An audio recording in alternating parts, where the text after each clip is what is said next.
Bonjour, je suis Delphine Poublan, fondatrice de SOS Professionnel et aujourd'hui je reçois Jocelyne Coulombe qui est enseignante en soins infirmiers retraitée et infirmière et ce depuis 37 ans. Avec Jocelyne, on va parler de comment elle a gardé sa flamme vivante à travers l'innovation.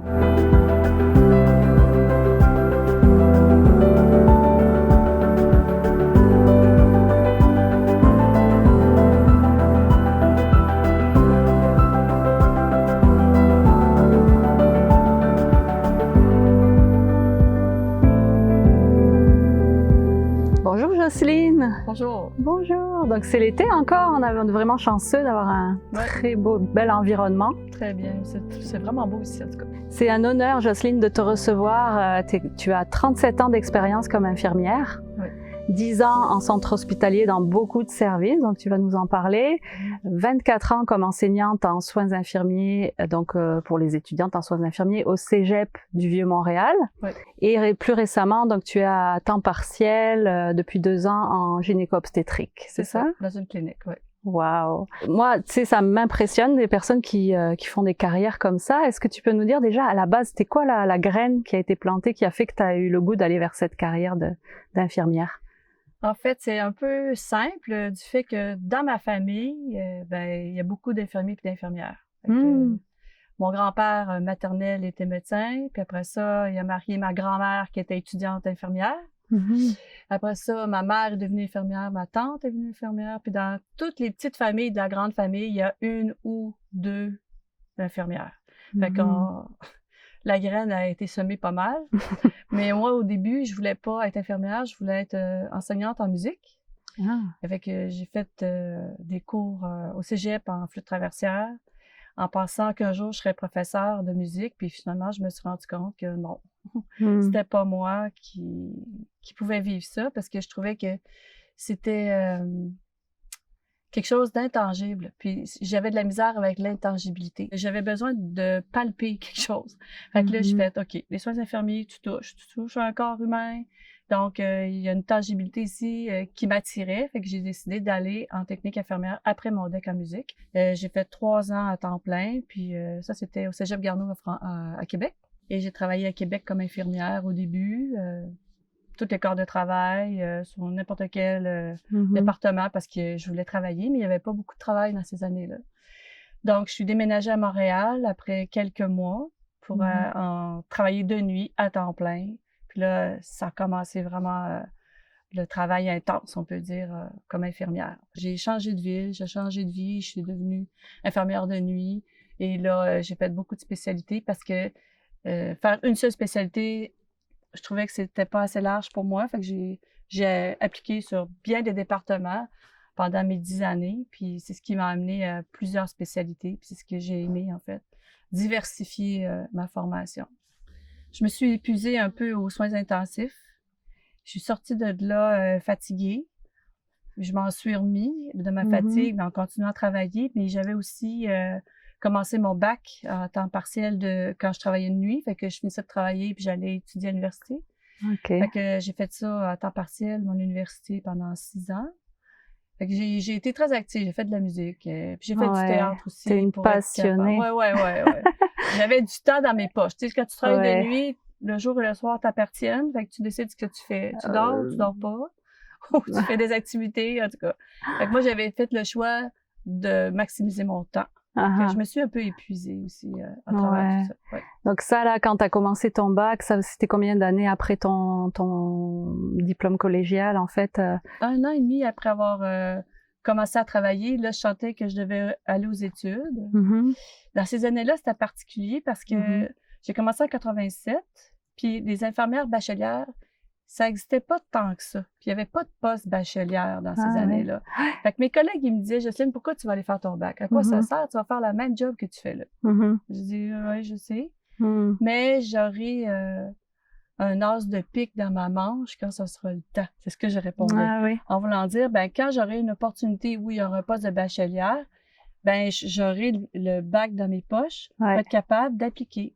Puis c'est ce qui s'est passé. Je suis devenue assistante infirmière-chef en chirurgie cardiaque de nuit. Puis là, j'étais rendue verte. Fait que après 9 ans... D'épuisement, verte? Verte de fatigue, d'avoir un peu trop abusé de théâtre, de musique, de travail de nuit, puis de l'université. Là, on peut dire que je dormais 3 heures par jour. C'était pas beaucoup. Ah ouais. Fait que il a fallu que je me calme. Ouais.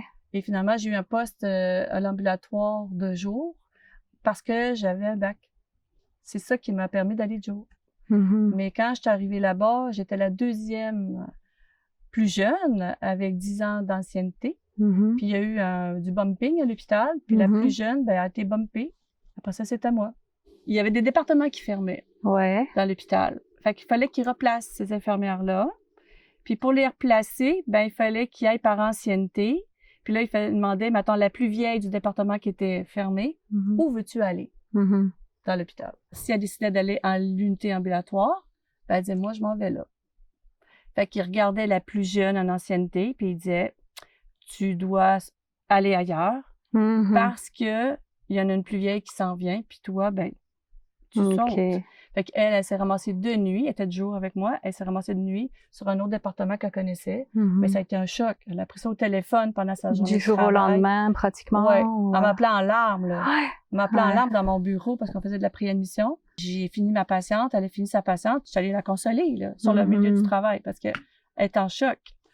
Puis après elle, ben, c'était à moi. Donc là, tu es devenue la plus jeune en ancienneté. Oui, je suis devenue la plus jeune. Puis ce qui s'est passé, c'est qu'à l'unité ambulatoire, c'est comme une grosse clinique où les gens rentrent, mais ils ressortent le même jour. Hein, c'est ça, l'ambulatoire. Et là, quand il n'y avait pas assez de patients, l'infirmière-chef est arrivée avec moi, puis elle m'a montré la convention collective. Puis elle me dit ici, tu vois, c'est écrit que la plus jeune en ancienneté doit être déplacée ailleurs dans l'hôpital quand il n'y a pas assez de patients. Alors, c'était moi. C'était écrit. C'était écrit. Fait que je ne pouvais rien dire. Fait que au début, j'ai vu ça comme un défi. Je dis, OK, c'est cool, c'est pas grave, j'allais travailler ailleurs. T'adapter. Puis comme tu étais passionnée, t'aimais ça, explorer. Ben là, on m'envoyait à des places que ça faisait longtemps, je n'étais pas allée, tu sais.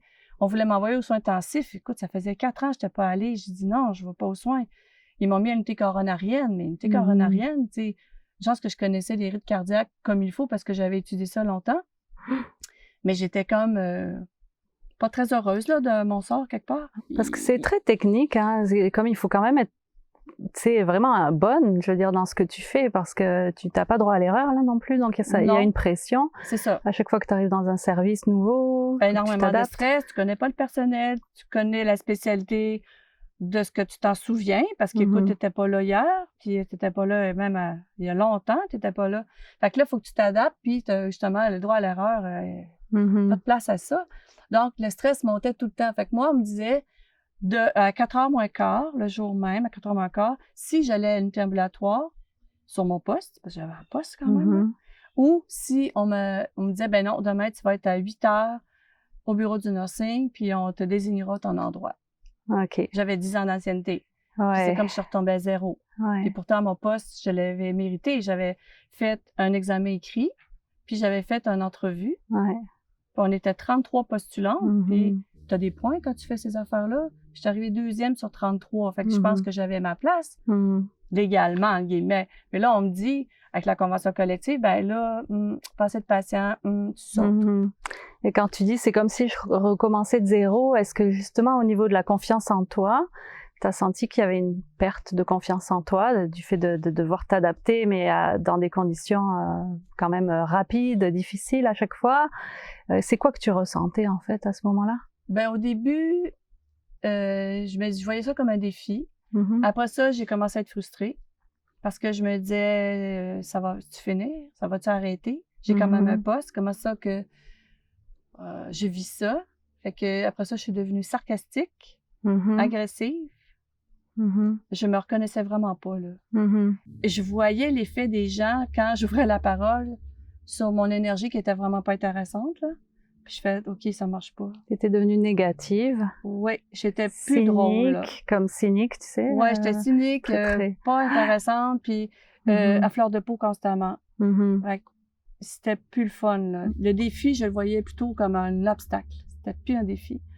J'avais décidé d'aller en enseignement parce que je savais qu'il y avait des postes ouverts. Tu sais, je pense en 1996 ou pas loin de là, il y a eu beaucoup de retraités qui sont partis prématurément dans le milieu hospitalier, puis en éducation. Fait que ça fait des trous à l'hôpital, puis ça fait des trous dans les cégeps. Et là, j'ai su qu'ils cherchaient des profs au cégep. Mais c'est quoi le déclencheur? Tu sais, je veux dire, parfois, c'est l'inconfort qui nous fait changer, tu sais, changer d'endroit. Toi, j'entends que tu étais devenu très cynique.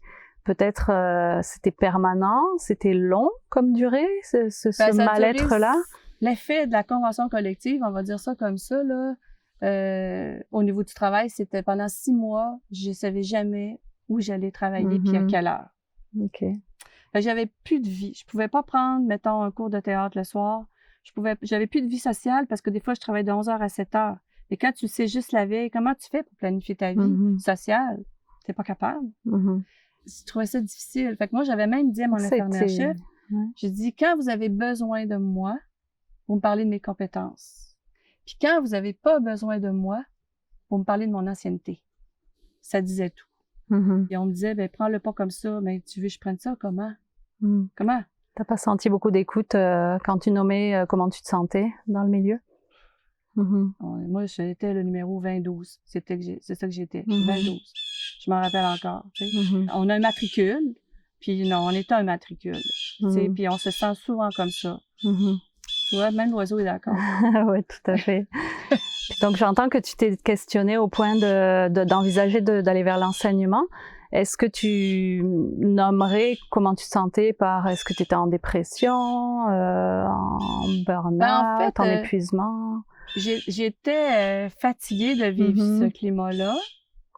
Quand j'avais des stagiaires qui venaient sur mon département, j'avais des profs qui me demandaient « Est-ce que tu veux prendre avec toi l'étudiante? » J'ai des étudiants de l'université, j'en ai eu.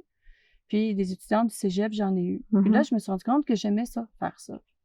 Fait que là, c'était comme une porte ouverte pour moi pour arriver à autre chose. Fait que j'ai décidé que je disais pourquoi je ne tenterais pas ma chance. Finalement, j'ai demandé un congé pour enseignement. Au départ, on me l'a refusé. Quand on me l'a refusé, j'étais vraiment dans tous mes états. Puis la personne qui m'avait refusé, c'était une madame qui me connaissait parce que j'avais fait partie des comités, moi. Je faisais partie des comités d'hôpital. Puis on fêtait la fête de l'infirmière, puis tout ça. Puis je croyais à la cause de l'infirmière, puis en tout cas. Fait que je me suis dit, mais pourquoi on me dit non quand je donne tout, puis on me dit non, je demande rien, on demande une seule fois quelque chose, puis on me dit non. Tu sais, pour moi, ça a été un élément déclencheur où ça fait non, ça passe plus, là, je suis plus capable de rien accepter. Là. Et je pense, tu sais, qu'il y a plusieurs dysfonctionnements, tu sais, vous vivez quand même aussi des choses traumatiques à travers votre profession. Tu as travaillé en cardiologie aussi, puis ça, c'est un milieu encore plus difficile, j'imagine. Enfin, il y a plein de milieux qui chaque sont département a difficiles, ses difficultés. Chaque département ses situations intenses, on va dire. Là, chaque département que j'ai vu, j'ai eu des nuits difficiles. Mais quand tu es confronté à la mort, mettons, ça a dû t'arriver aussi. Plus qu'une fois. Et est-ce qu'il y a un soutien au niveau de l'équipe? Il y a des débriefings? Non, parce que normalement, on s'attend à ça. Moi, j'en ai jamais vécu, le débriefing, jamais. C'était, OK, on est en retard, on a des antibiotiques à donner, nos dossiers sont pas finis.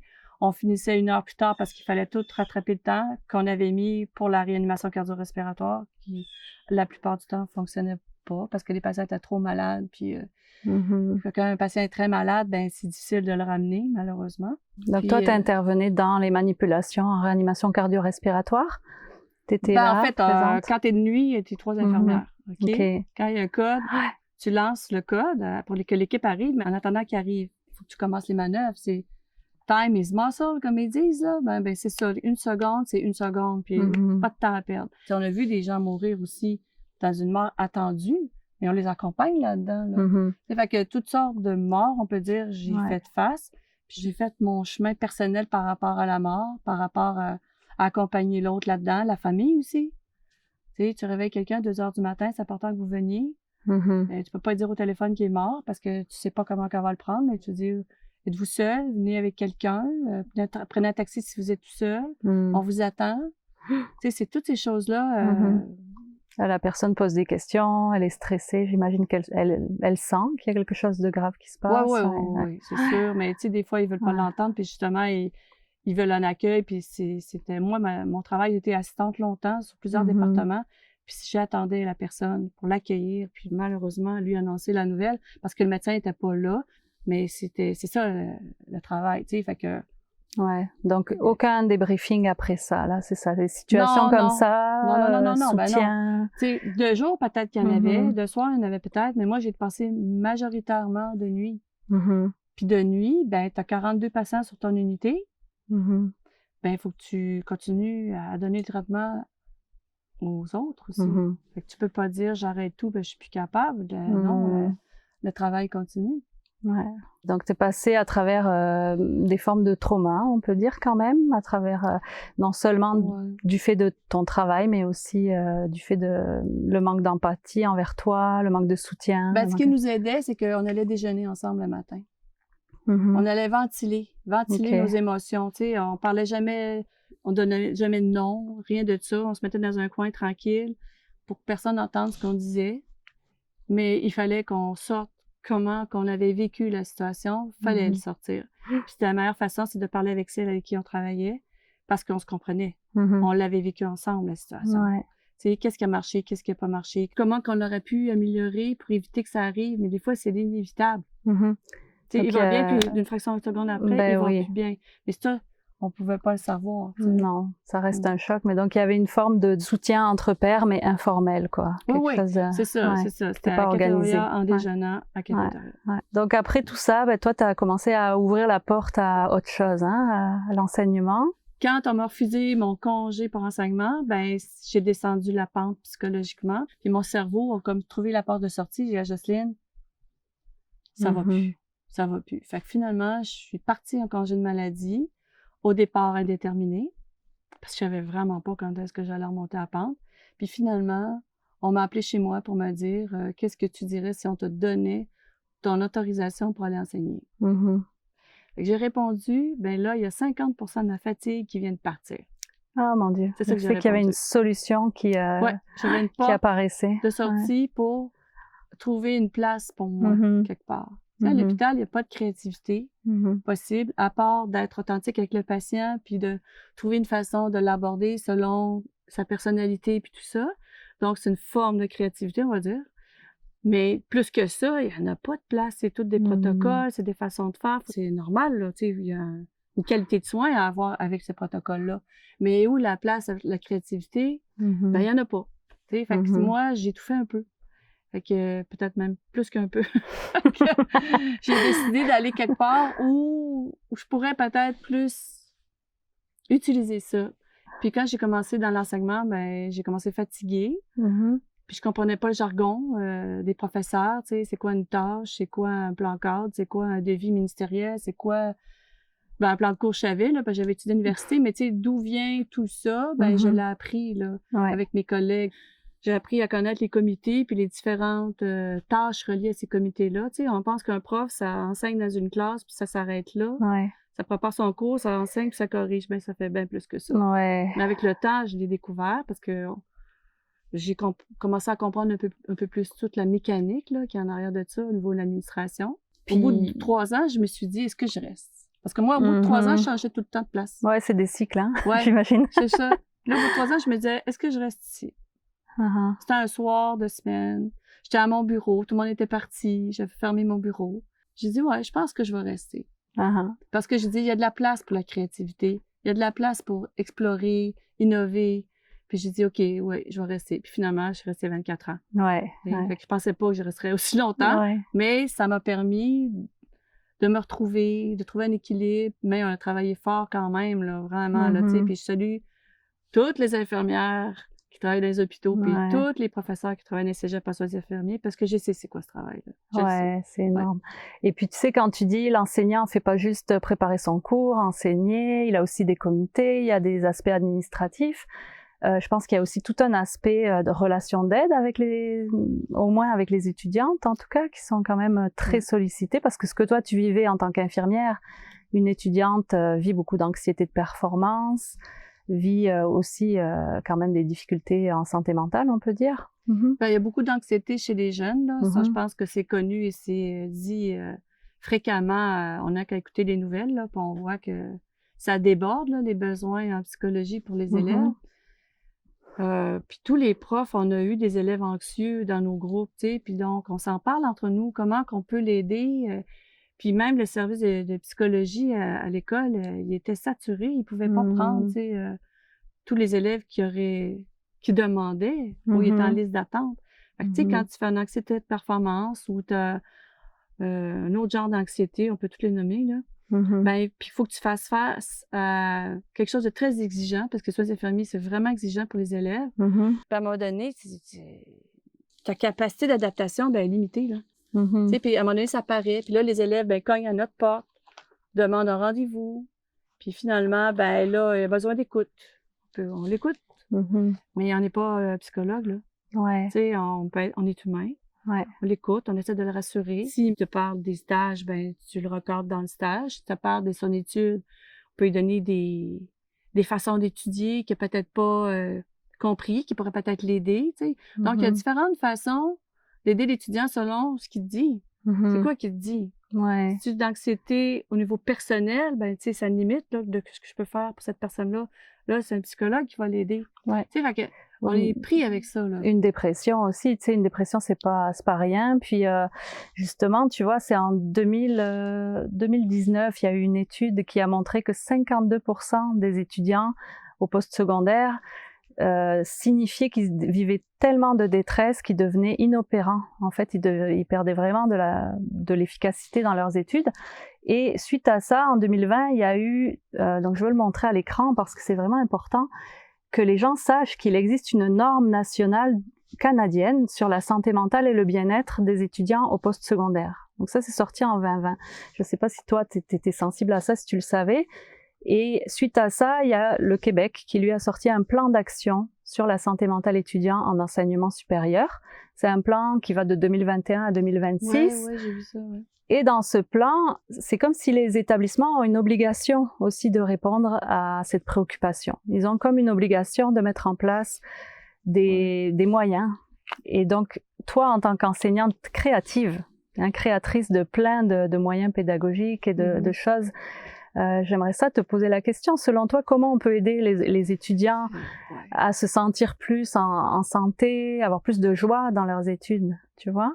Je pense que tu as trouvé des choses quand tu enseignais pendant tes 24 ans. En fait, moi, je pense que l'écoute de l'élève, c'est la première chose. Et donner du temps. Tu sais, nous, on a toujours des disponibilités qu'on donne pour n'importe quel sujet. Donc, si l'étudiant se sent assez à l'aise pour venir m'en parler, ben, il cognait à ma porte, puis il me parlait. Ou des fois, il voulait aller sur un département travailler après une entrevue, parce que moi, j'enseignais beaucoup la dernière session.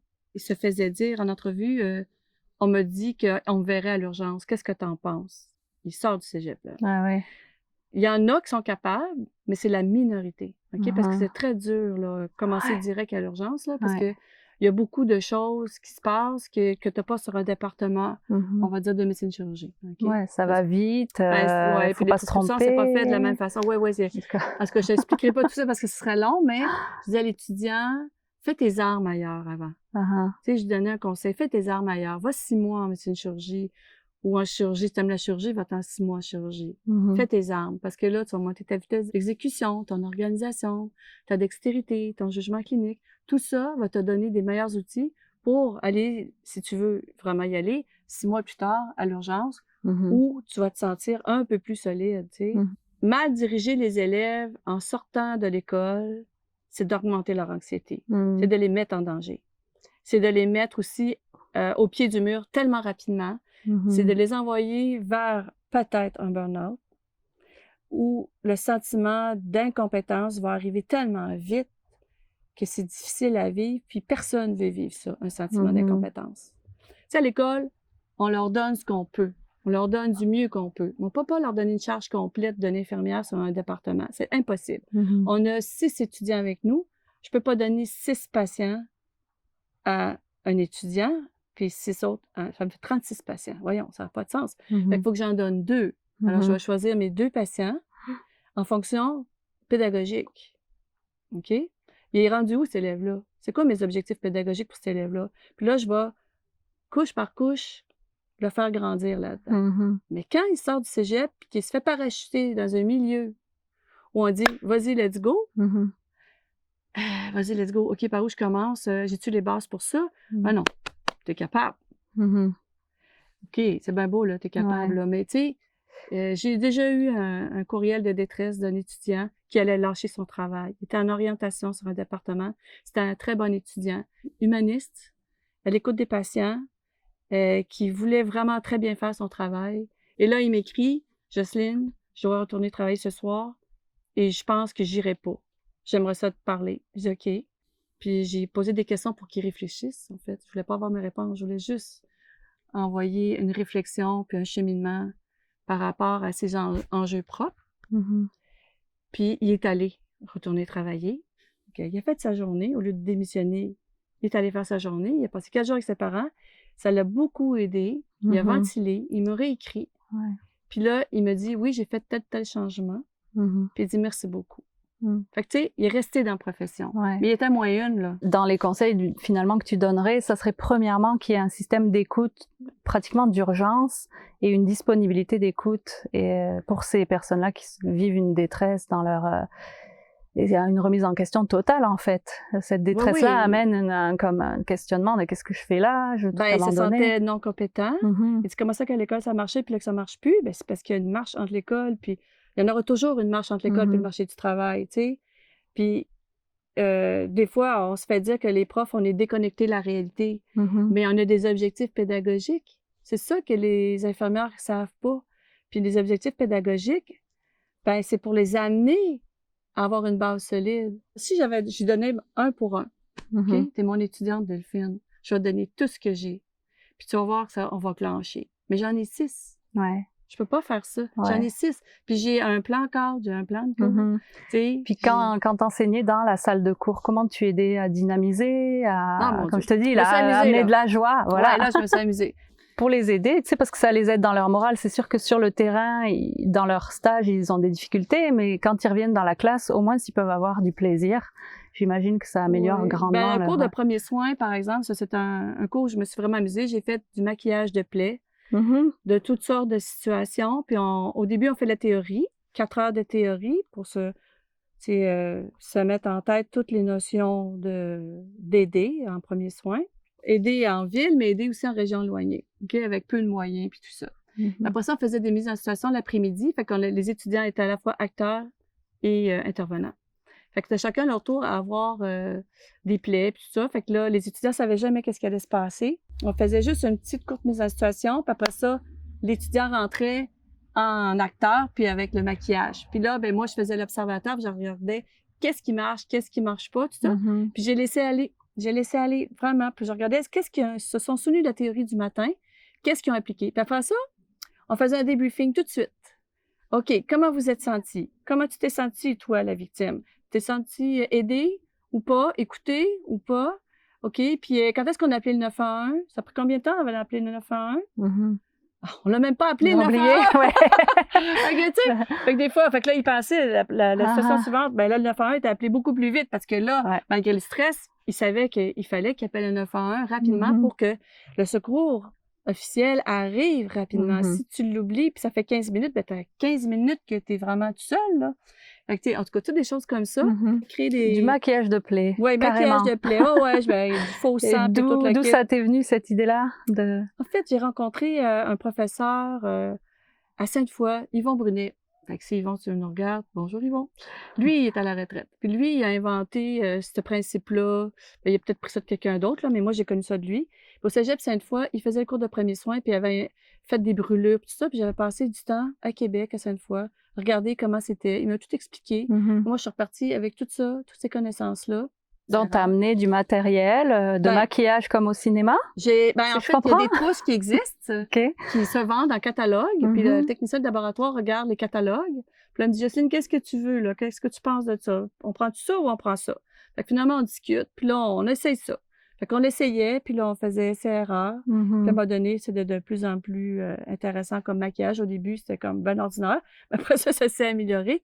Puis les étudiants, ils tripaient. Puis il y en a qui me disaient: ça fait tellement longtemps que j'attends ce cours-là, depuis la première session. Parce que j'avais mis un poster avec des plaies maquillées. J'avais marqué cours de premiers soins. Ouais, c'est le fun. Puis il avait affiché dans la salle de pratique. Fait que quand tes premières sessions, puis tu vois ça, puis tu sais que c'est ta 6e, puis que tu as le goût d'aller vivre ça, ben t'as hâte que ta 6e session arrive. Puis là, elle est là, ta 6e session. Là, t'es dedans, là. Let's go, là. Est-ce que tu étais la seule enseignante comme ça qui amenait des choses plus créatives? Parce que non, il y en a eu d'autres. Tu as dit que tu faisais du théâtre aussi, là? Ouais. Toi, donc j'imagine que ça t'a inspiré aussi. Oui. Pendant que je faisais la plaie à l'étudiant, je dis OK, là, maison, là. OK, t'as mal au ventre, mais t'as vraiment mal au ventre, là. Tu peux crier, il n'y a pas de problème. Fait qu'on avisait toutes les salles autour d'où on était qui on faisait des simulations. Parce qu'au début, on ne le faisait pas. Puis les gens rentraient, pensaient qu'il y avait vraiment un blessé puis qu'il fallait appeler le 911.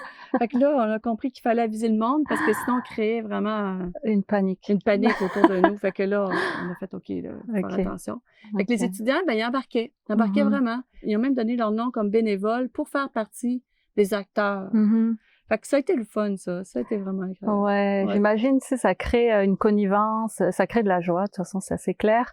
Puis une connivence entre les étudiants, parce que là, tu sors du purement théorique. Ben, on bouge, là. On bouge, on est dans l'action. Tu bouges, mais en plus, c'est le fun de se maquiller, je veux dire. Oui, mais aussi de savoir, est-ce que je suis adéquate dans mon intervention? Parce que je faisais le débriefing, mais il faisait partie du débriefing. Tu sais, tout le monde parlait, oui, on aurait pu faire ça plus tôt. Ou, ben ça, on a bien fait ça. Je dis, oui, excellent, ça, excellent, gardez-le. Il y a des bonnes choses qui ont été faites. Fait qu'on construit là-dessus. Fait que, tu sais, c'était un cours, le fun. Tu sais, au début, des fois, ils commençaient le cours, ça leur tentait pas, là. C'est clair, la théorie, c'était pas le fun, là, tu sais. Mais moi, je savais ce qu'il y avait après. Puis là, je disais, apportez du linge que vous pouvez salir, parce que le faux sang tachait. Fait que apportez du linge que vous pouvez salir. Puis après dîner, arrivez avec votre vieux linge. Fait qu'on arrivait tout avec notre vieux linge. Puis là, on pouvait salir allègrement. Il n'y a pas de stress, là, pour salir le chandail, tu sais. Fait que là, ils comprenaient pourquoi je leur avais donné 4 heures de théorie qu'ils trouvaient un peu long. Mais ça a servi après. Ouais. Tu vois? Est-ce que toi, c'était par souci pour les étudiants, pour qu'ils se sentent bien, qu'ils arrivent à apprendre, ou c'était pour que toi, tu aies du fun? Dis-nous tout sincèrement. Tout ça. Parce que tu sais, donner un cours de 3 heures, moi, c'était toute la journée, là. C'est 4 heures le matin, 4 heures l'après-midi. 8 heures, là, juste à parler moi tout seul. Non, ça n'a pas de sens. C'est ça. Pas le fun pour eux autres. Pas le fun pour moi, faut faire de quoi avec ça.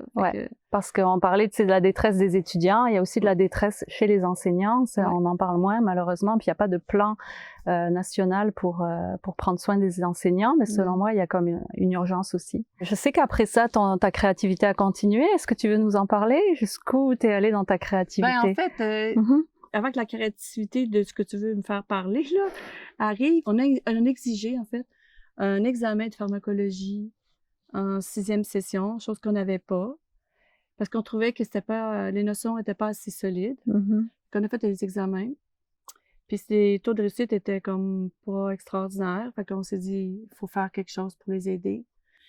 Puis finalement, une élève est arrivée avec une note de 23 sur 25. Je suis fait, wow, OK. Fait que je suis allée voir l'élève, je lui ai demandé qu'est-ce que tu as fait pour avoir 23 sur 25, parce que tu as étudié comment, avec qui, quand est-ce que tu as commencé à étudier, tout ça. Il dit, on s'est passé des petits bouts de papier, puis on s'est challengé. Il me dit ça comme ça. Je dis, wow, OK. J'ai dit, amène-moi tes petits bouts de papier si tu veux, je vais faire des photocopies, puis je vais regarder ça. Tout ce qu'il y avait là-dedans, c'était un mot de médicament sur un petit bout de papier, puis il se passait juste des mots de médicaments comme ça. Puis il se questionnait. C'est ça, pharmacologie, dans le fond, c'est tout le cours où ils apprennent les effets des médicaments, ou les dosages aussi? Ou... ils apprennent le nom générique et commercial, l'effet thérapeutique, les effets secondaires, l'enseignement aux patients. Donc, il y a beaucoup de choses aussi que l'élève doit savoir par rapport à la molécule que le patient avale, OK? C'est un monde, ça. Les contre-indications. C'est ça. Ben, les contre-indications, oui, mais ça, c'est plus d'ordre médical, on va dire, là, tu sais. Mais les effets secondaires, théoriquement, on devrait connaître les plus courants pour le patient. Qu'est-ce que je dois y enseigner, moi, en tant qu'infirmière, pour la prise de ces médicaments-là? Tu sais, si, mettons, un médicament qui ne peut pas aller au soleil, ben, il faudrait peut-être que j'y dise, tu sais. Ou c'est un antibiotique, il faut qu'il sache qu'il doit prendre la dose jusqu'au bout, même s'il va mieux. C'est bon. J'ai mijoté pendant 1 an cette idée-là, puis j'ai écrit à cet étudiant-là en disant est-ce que tu m'autorises à pousser ton idée plus loin? Parce que j'aimerais vraiment pousser ça. Puis au début, je voulais faire ce jeu-là pour ramasser des sous pour aller au Sénégal avec les étudiants parce que j'étais allée en stage au Sénégal avec les élèves à quelques reprises. Puis je me disais, ça pourrait être un moyen de financement intéressant. Fait que je me dis, oui, Jocelyne, fais ce que tu veux et puis amuse-toi. Fait que là, j'ai commencé à m'amuser dans ma créativité. J'en ai parlé à ma directrice adjointe des études. On m'a libéré une session, 40 heures dans une session. Puis finalement, dans ma cuisine, j'ai commencé à créer. Puis j'ai testé finalement avec des élèves de toutes les sessions, de 1 à 6. Et là, avec eux, j'ai amélioré le jeu beaucoup. J'allais avec leurs commentaires. OK, qu'est-ce qui marche ici? Ça marche pas. Pourquoi ça marche pas? Qu'est-ce que vous me suggérez? Puis là, finalement, on est allé de fil en aiguille comme ça. Puis finalement, ben, le jeu a été créé. Il s'appelle Pharmacodéfi. Fait que le Pharmacodéfi, c'est un jeu de cartes, un jeu de société où on apprend plusieurs médicaments. Il y a 324 cartes de médicaments là-dedans. Puis il y a des cartes surprises. Il y a des cartes aussi, il y a aussi des histoires de cas, des mises en situation où l'élève est challengé. Donc, ça, c'est de la pédagogie active. Pédagogie active, c'est quelque chose qui est connu dans la littérature, mais qui commence à être connu sur le terrain. C'est ça. C'est pas très pratiqué, mettons. Là, ben là dans les formations de professeurs, dans les colloques, comme le colloque de la SIC, il y en a des gens qui parlent de pédagogie active. Puis là, les gens commencent à prendre conscience, c'est quoi? C'est l'étudiant qui est au cœur de son apprentissage. Le professeur, c'est un animateur, si tu veux, une personne ressource, mais c'est l'élève qui est devant ses compétences, puis ses acquis et ses non-acquis. Fait qu'il est confronté sur qu'est-ce que je sais, qu'est-ce que je sais pas. Puis voici maintenant, qu'est-ce que je dois savoir. Fait que le jeu permet justement d'aller là-dedans. Fait qu'il y a plusieurs classes de médicaments. Puis ça peut jouer tout seul ou jusqu'à 6 personnes. Fait que moi, je l'ai amené dans les milieux de stage. Les professeurs ont joué avec leur groupe de stage pendant les postcliniques. Ou des fois, dans leur cours de pharmacologie aussi, il y a des professeurs qui l'ont instauré là. Donc, il peut faire du chemin, ce jeu-là. Ouais. Est-ce que je comprends qu'il faut qu'il y ait quelqu'un qui connaisse, qui puisse donner les bonnes réponses, ou les étudiants peuvent jouer juste entre eux et, en fait, c'est le guide ils des arriveraient à médicaments voir? qu'ils ont.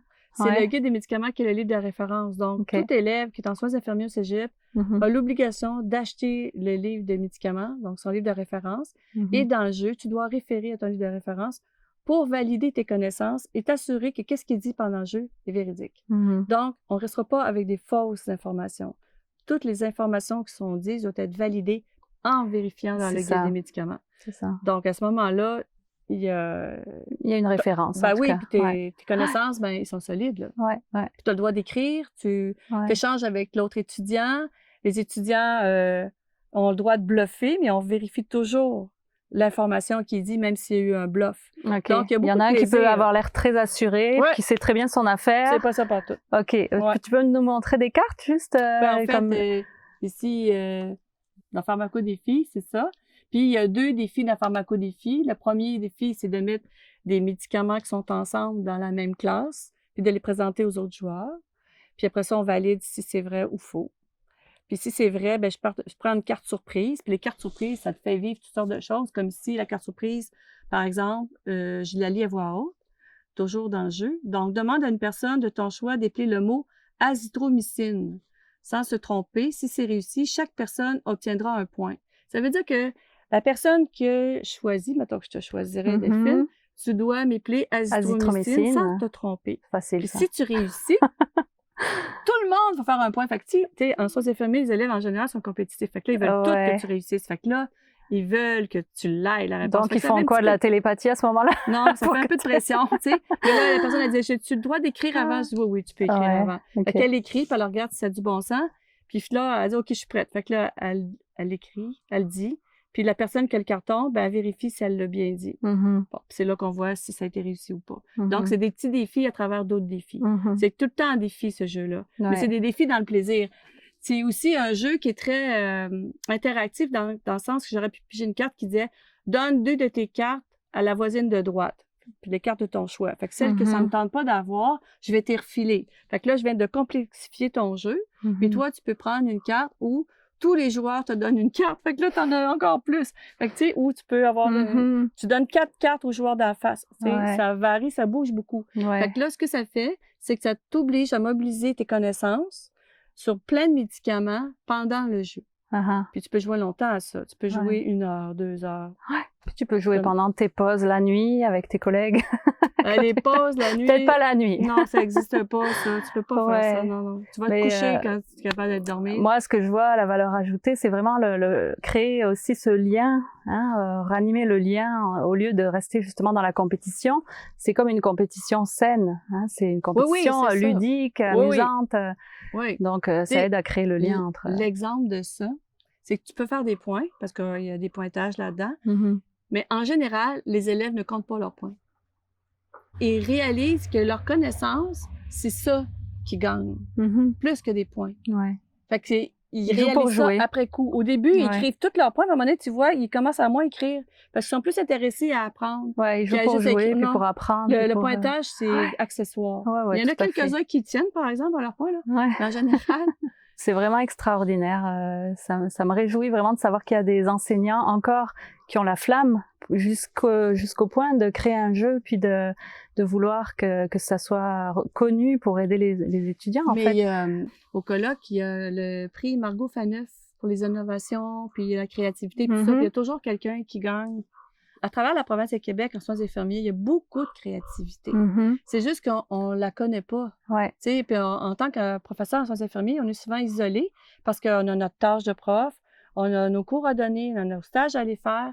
Fait qu'on est comme plus isolé. On est dans une équipe, mais dans notre équipe, on se voit en début de session, un peu à travers la session. On se voit à la mi-session parce qu'on fait des réunions, puis on se voit à la fin. Mais tout ce que ma collègue d'à côté de moi fait, je ne sais pas vraiment tout ce qu'elle fait. Parce qu'on est ensemble, on est isolés en même temps. Tu vois, fait que c'est en jasant, par hasard, là, mettons qu'on a du temps. Ben là, ah oui, tu fais ça, ben t'as fait ça. Ah, je savais pas que t'as fait ça. Ça manque d'espace, de connexion, de partage. Ben, c'est pour ça que le colloque existe, parce que les professeurs qui ont créé quelque chose soumettent un atelier, puis là, ben si le colloque accepte la soumission de l'atelier, ben là, ils le partagent avec les autres. Puis là, c'est des découvertes en découvertes. Puis souvent, les professeurs partent tout craqués, ils disent « Ah oui, ils font ça tes cégep. » Puis ça donne de l'espoir, puis en même temps, le goût d'aller plus loin. Moi, je trouve ça extraordinaire. J'en connais beaucoup d'infirmières à SOS professionnels qui viennent nous voir. Et cette conscience de vouloir aider l'autre, cette conscience que l'autre, notamment les étudiants, mais ça peut être aussi les pairs, ont des besoins de soutien et cette bienveillance qui est envers les patients, mais qui est aussi envers ses collaborateurs et envers les étudiants. Et donc, notamment, il y a 4 infirmières avec qui on a travaillé pendant plusieurs mois, bénévolement. On a monté un projet à SOS professionnel que je t'avais envoyé pour que tu le regardes. Et là, on est en attente que ça démarre, mais il y a quand même beaucoup de cégeps qui sont très, très intéressés. Donc, s'il y a des personnes qui sont proches des soins infirmiers ou des personnes qui sont sensibles à cette cause-là, on veut bien les accueillir pour être bénévoles avec nous.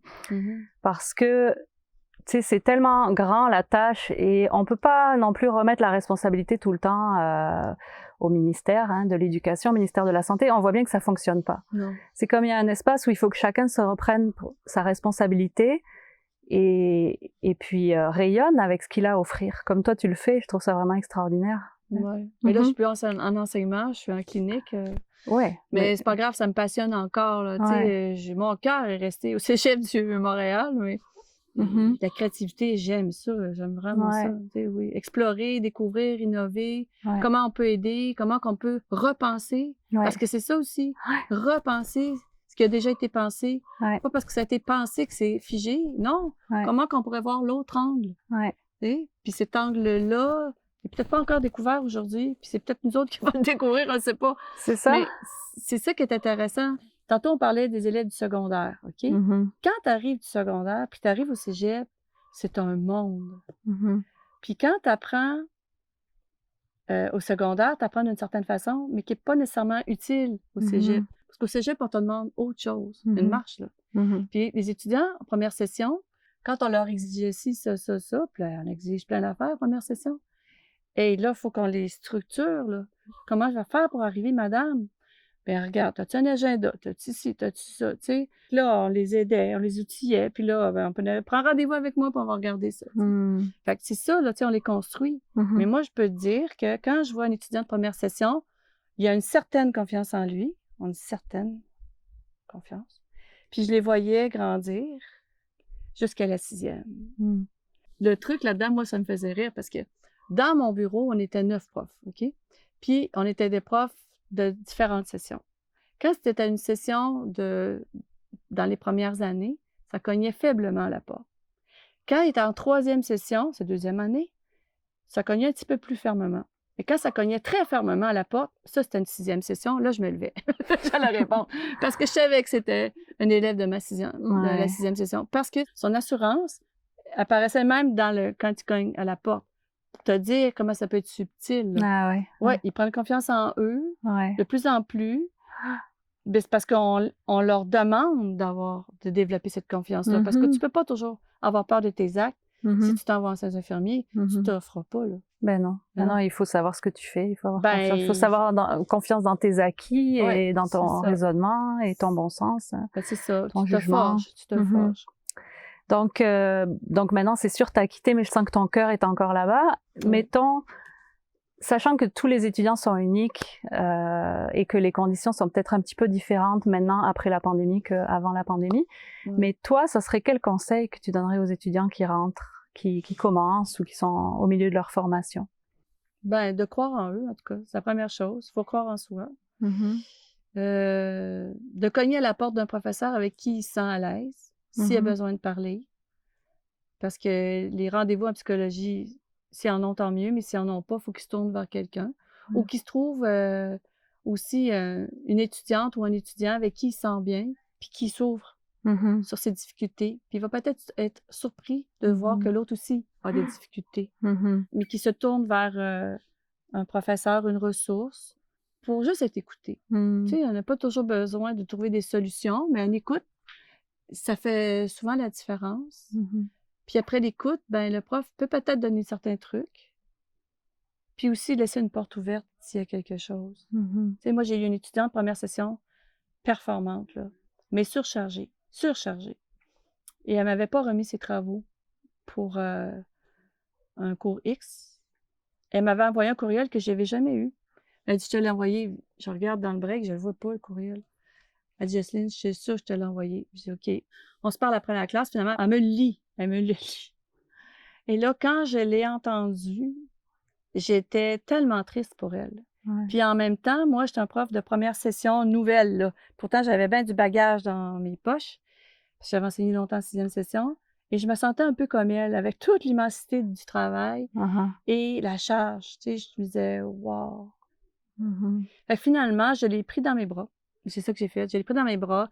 Elle a beaucoup pleuré. Elle avait peur. Elle avait peur de ne pas pouvoir continuer sa session. Puis là, ben, je l'ai calmée.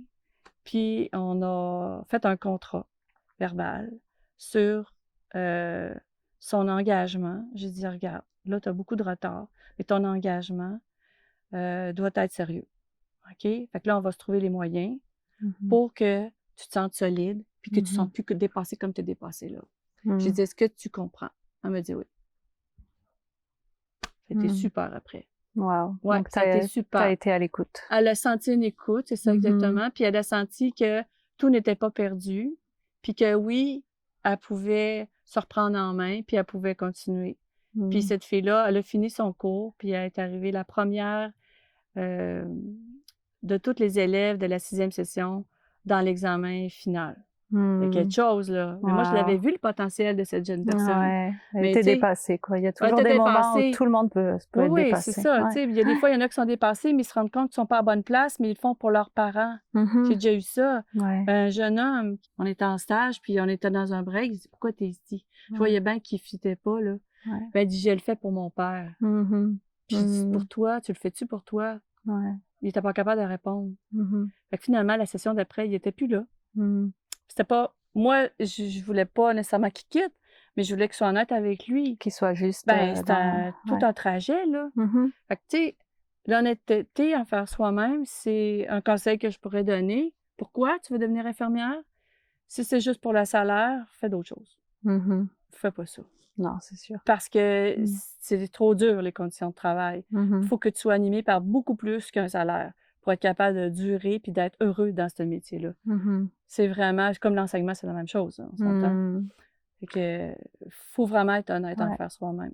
C'est une vocation, dans le bon sens du terme, dans le sens de vocation, d'un appel de quelque chose de plus grand, selon moi. Mhm. Ouais, mais sauf que Ouais. des fois, le mot Ouais, c'est vocation... biaisé, hein, chez Ouais. vous, hein, chez les infirmières.